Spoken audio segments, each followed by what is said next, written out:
पाकिस्तान तहरीक इंसाफ उम्मीद नहीं थी कि इतनी आसानी से जीत जाएगी और ये अच्छा खासा ही मार्जिन तस्वुर होगा, क्योंकि पहले वो 15,000 वोट से हारे हुए थे, अभी 7,000 वोट से जीत गए। हुआ क्या है, इसके नताइज नून लीग तस्लीम करती है? यहाँ भी कहीं कोई धांधली या इस तरह का कोई पॉलिटिकल इंजीनियरिंग आपको दिखाई दी है?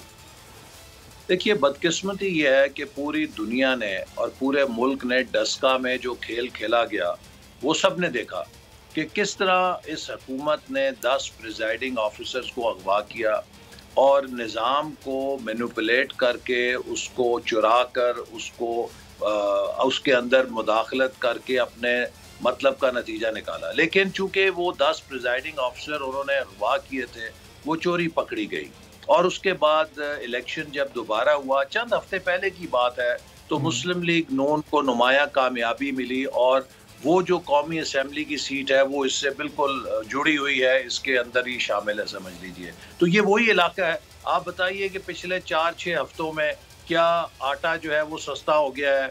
क्या मुर्गी का गोश्त 500 रुपए से 300 रुपए हो गया है? क्या घी सस्ता हो गया? क्या बिजली सस्ती हो गई? वो कौन से मारूजी हालात हैं कि जिनसे PTI की मकबूलियत में इजाफा हो गया? दूसरी तरफ ये है कि चूंकि वो लोग जिन्होंने डस्का में ये सारी धांधली की थी सरकारी मुलाजमीन ने, उनको बजाय ये कि उनके खिलाफ कोई कार्रवाई होती, उनको नवाजा गया। जो कमिश्नर गुजरांवाला थे उनको ला के कमिश्नर रावलपिंडी लगा दिया गया। जो DC सियालकोट थे उनको वहां से उठा के चीफ मिनिस्टर साहब ने अपने डिस्ट्रिक्ट में डिप्टी कमिश्नर लगा दिया। अब चीफ मिनिस्टर के जो प्रिंसिपल सेक्रेटरी हैं, ताहिर साहब, कोई क्या नाम है उनका, जो प्रिंसिपल सेक्रेटरी हैं, उनके दामाद जो हैं वो ये इलेक्शन लड़ रहे थे PTI के कैंडिडेट के तौर पे। तो आप समझिए कि इस इलेक्शन में असल उम्मीदवार principal secretary to chief minister Punjab थे। उन्होंने पूरी पंजाब की हुकूमत, पूरे पंजाब हुकूमत के वसाइल, पंजाब हुकूमत का बैतुल माल का पैसा झोंक दिया इस हल्के के अंदर और उससे उन्होंने असरअंदाज होने की कोशिश की। इसी तरह जो इतलात हैं कि हर प्रिजाइडिंग ऑफिसर को जो फिर महकमा तालीम से वो ज़्यादा भुगताने हैं और डालने हैं PTI के हक में। तो ये एक बड़ी बदकिस्मती है कि हमारे मुल्क से लोगों का एतमाद इंतखाबी दाम ऐसा सब ये प्रेजाइडिंग अफसरान पे जो ये इल्ज़ाम या ज़ाहिर आप लगा रहे हैं, इसके क्या शवाहिद आपके पास मौजूद हैं? ये 60,000 से ज़ायद जो वोट हासिल किए एहसन सलीम साहब ने, ये क्या लीगल ये वोट्स नहीं है? जी, इसके हमने शवाहिद पेश भी किए हैं और एक साहब से तो 100 बैलेट पकड़े भी गए हैं और वो मीडिया के सामने पेश किए गए हैं सुबह को। तो मेरा कहने का मकसद ये है कि ये बड़ा अफसोसनाक है कि एक तरफ इंसान मुरीख पे जा रहा है। आप अमेरिका में देखिए जो बिलियनर्स हैं वो स्पेस ट्रैवल की मिसालें कायम कर रहे हैं। लेकिन ऐसा सब अगर किसी एक पोलिंग स्टेशन से कोई गड़बड़ पकड़ी गई है तो उसकी बुनियाद पर क्या पूरे के पूरे पोलिंग स्टेशन, ज़ाहिर है ये कोई 150 के करीब पोलिंग स्टेशन से, उन तमाम पर फिर ये सवालिया निशान खड़ा कर दिया जाए? जी देखिए ना, ये तो जो हमें मुख्तलिफ लोगों ने कहा है, क्योंकि ये बेचारे महकमा तालीम के असातिज़ा होते हैं, कोई लेक्चरर है, कोई हेड मास्टर है और पंजाब हुकूमत इनकी पेरेंट डिपार्टमेंट है, वहाँ से इनकी मुलाजमत। ये तो एक टीचर को आप उसके घर से 50 मील दूर ट्रांसफ़र कर दें, उसी में उसका सारा काम ख़त्म हो जाता है। तो ये जिस तरीके की इंतज़ामी मुदाखलत की गई है, काश के डस्का में जो धांधली हुई थी उसके बाद एक मिसाली सज़ा दी जाती उन लोगों को जो उस कार्रवाई में शरीक हुए थे, तो आज किसी को इतना हौसला ना होता। उसके बाद जो डस्का के बाद उन्होंने बल्कि उन अफसरान को नवाजा है, तो बड़ी धड़ल्ले के साथ प्रिंसिपल सेक्रेटरी साहब ने अपने दामाद को जितवाने के लिए पूरी पंजाब हुकूमत की मशीनरी झोंक दी। अब आप मुझे खुद बताइए कि लोग परेशान हैं कि अभी चंद हफ्ते पहले इसी इलाके से हमने कौमी असेंबली की सीट जीती है। वो कौन सी ग्राउंड रियलिटीज़ हैं जो तब्दील हो गई? वो MPA साहब फौत हो गए, हमारे यहाँ एक उनका हमदर्दी का वोट भी होता है जो MPA फौत होते हैं उनके लिए। तो PTI के यही उम्मीदवार 2018 में चौथे नंबर पे आए थे। इनकी एकदम इतनी गैर मामूली मकबूलियत कैसे हो गई? इससे पहले के जो इलेक्शन थे 2018 में आज़ाद कश्मीर में या डस्का का जो इलेक्शन हुआ, उसमें नून लीग और अपोजिशन जमातें ये इल्ज़ाम लगाती थी कि 9-10 बजे के बाद नताइज आना रुक जाते हैं, फिर वो एक तवील वक्फा आ जाता है, फिर उसके बाद नताइज आते हैं, तो नताइज को तब्दील करने के इल्ज़ाम लगते थे। लेकिन यहाँ तो नताइज भी बर वक्त आ गए, तो यहाँ कम से कम ये वाली शिकायत आपको नहीं होगी। जी मैं आपकी अर्ज करूँ, कश्मीर के अंदर तो हमने देखा कि 2 घंटे के लिए नताइज रुके रात तकरीबन 8 बजे के बाद वो तमाम नशिस्तें जहाँ से PMLN लीड कर रही थी 2-3 घंटे के लिए स्क्रीन से ऑफ हो गए वो नताइज। और जब फिर 11 बजे के करीब आने शुरू हुए तो वहाँ पे PTI के उम्मीदवार आगे निकल चुके थे। तो ये तो हमने इसका मुजाहरा तो कश्मीर के इंतखाब पे देखा है। और ये जैसे मैंने आपसे कहा कि ये सिलेक्शन में जो सियालकोट में हुआ है, बदतरीन प्री पोल रिगिंग हुई है।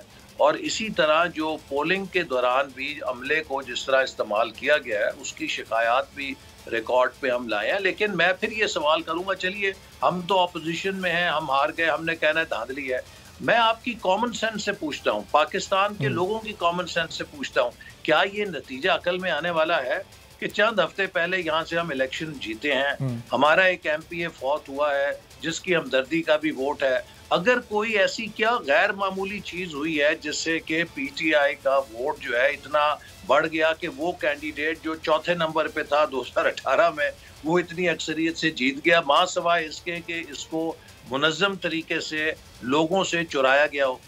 लेकिन एज़ ये वोट बैंक आपका कहीं इस वजह से तो नहीं कम हो रहा है, जो मरियम नवाज़ का ये मज़ाहमती बयानिया है, फिर शहबाज शरीफ साहब का जेल से बाहर होना लेकिन मंजर से गायब होना, आज़ाद कश्मीर में वो कहीं नहीं नज़र आए, फिर अभी यहाँ भी जो मुहिम थी वो मरियम साहिबा ने चलाई, तो ये कहीं उनका मज़ाहमती बयानिया तो लोगों को नहीं, शायद उनकी समझ नहीं आ रहा। फिर मियाँ साहब की एक मुलाकात भी हुई जिसको हुकूमत ने बड़े अच्छे तरीके से खेला और किस तरह से उन्होंने वो कार्ड प्ले किया, तो ये तमाम चीज़ें मिलकर ये मुहर्रकात तो आपकी शिकस्त के नहीं बन रहे। देखिए बात यह है कि मरियम साहिबा का ये बयानिया नया तो नहीं है ना। पिछले जो 10 ज़िमनी इलेक्शन हुए हैं जो लगातार PTI की हुकूमत हारी है, उन सब में मरियम नवाज साहिबा ने ही मुस्लिम लीग नून के उम्मीदवारों की और अपोजिशन की कैंपेन में बढ़ चढ़ कर हिस्सा लिया है। और दरअसल उन तमाम, चाहे वो अटक था, चाहे वो डस्का था, चाहे वो वज़ीराबाद था, चाहे वो नौशहरा था, चाहे वो खुशाब था, वो मरियम नवाज साहबा ने कैंपेन को लीड किया और वही नवाज शरीफ साहब का बयानिया था, उसी को लोग वोट दे रहे थे। तो ये कह देना कि आप कोई नया बयानिया तो नहीं छेड़ा मरियम नवाज साहबा ने, वो तो आज भी वही बात कर रही हैं जो डस्के, वज़ीराबाद, खुशाब, नौशहरा के इलेक्शन के जलसों में वो बात कर रही थी। तो ये कह देना ठीक नहीं। असल बात यह है कि ये हर इलेक्शन के साथ जो है अपने धांधली के जो तरीक़ेकार हैं उसे बदल रहे हैं। और मैं समझता हूँ कि अगर ये सिलसिला जारी रहा तो पाकिस्तान में एनार्की पैदा हो जाएगी, पाकिस्तान में हम सिविल वॉर जैसे हालात देख सकते हैं। लोग नहीं मानेंगे, लोग इस तरह अपने वोट को चुराता हुआ देखने पे खामोश तमाशाई नहीं बनेंगे। ये लोगों की, गरीब लोगों की, मजदूरों की, किसानों की सबसे बड़ी प्रॉपर्टी है, ये उनकी सबसे बड़ी ताकत है। उनके पास दौलत नहीं है, उनके पास मकान नहीं है, लेकिन वोट की पर्ची है।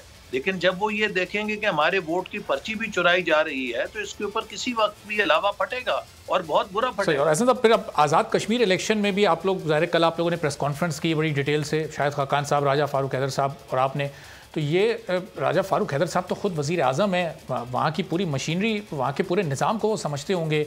शहबाज शरीफ साहब ने आज उनसे शवाहिद भी मांगे कि अगर आपके पास धांधली के कोई शवाहिद हैं तो वो सामने लाएं। वहाँ क्या सिर्फ आप लोगों के साथ धांधली हुई, फिर पीपल्स पार्टी कैसे 11 नशिस्तें लेने में कामयाब हो गई, या इन दोनों जमातों ने मिलकर आप लोग के खिलाफ धांधली की है? देखिए, मैं किसी के बारे में और तो नहीं कहता। पीपल्स पार्टी ने गालबन, लोग ही बता रहे थे कि 12 कैंडिडेट खड़े किए तो उनमें से 11 जीत गए हैं, तो ये भी एक बड़ी खुशाइंद और हैरान कुन बात है। लेकिन जो आपने बात की कि वज़ीर आज़म हमारे थे, आज़ाद कश्मीर में हमारा तो मुकदमा ये है कि वफाकी हुकूमत ने आज़ाद कश्मीर की जो भी उनके इदारे थे और जो उनके हकूक़ थे उनको तहवाबाला कर दिया है। आज़ाद कश्मीर के इलेक्शन कमीशन ने वज़ीर कश्मीर अमूर को कहा कि आप कश्मीर को छोड़ दें, आप डिसरप्शन कर रहे हैं, आप कोड ऑफ कॉन्डक्ट की धज्जियां बखेर रहे हैं। तो आप देखिए, वज़ीर आज़म पाकिस्तान उन्हीं वज़ीर को अपने साथ लेकर आते हैं जिससे वो ये पैगाम देते हैं कि how dare you stop my minister. आप में ये क्या जुर्रत है कि आप मेरे किसी वज़ीर को शो कॉज कर सकें, देखो मैं इसको लेकर आऊँगा। तो उसके बाद बात ख़त्म हो गई।